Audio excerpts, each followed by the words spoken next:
I can't even believe this happened.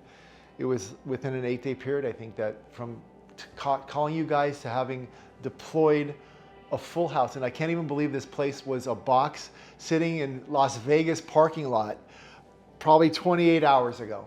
So God bless you guys.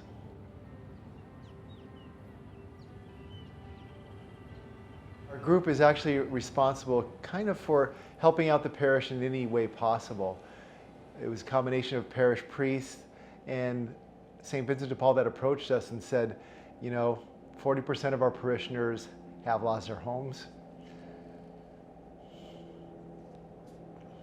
80% of our school-age children lost their homes.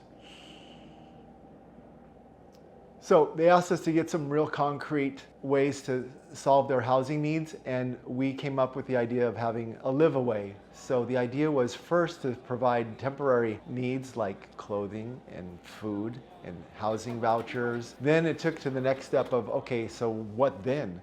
Then you have to establish some intermediate housing issues.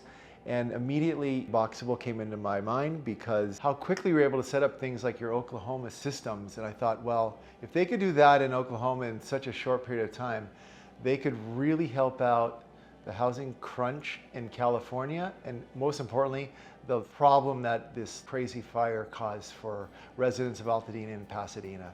Immediately, that's where my mind went was, oh, they got to get an ADU, they got to get a BOXABL, they got to get something here right now where they could start having hope that they're going to have a place to stay. They're not going to be in San Diego or Chino away from their community. They can be on their property in a very short period of time.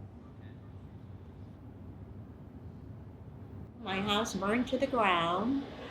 We're living in a hotel now, but I'm hoping to get something similar to this or something exactly like this to be able to put on my property to live while my house is being rebuilt.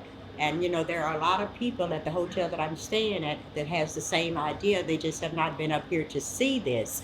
But yes, it's something that I would very much be interested in. You know, when you have an idea in mind about doing something, you never know how you're going to get a reaction of. And I was really thrilled that some of the people that actually have lost their homes are thinking, oh, well, not, you know, not all is lost. That is a very, very clever use of technology. I think everybody is so used to the standard building cycle that this was a complete shock. We had state representatives here that were just bowled over, and they kept coming up to me and saying, wow, I'm so glad you got there. The building and safety of Los Angeles County. Wow, I can't believe this exists. But you guys really showed a nice presence here today. Thank you.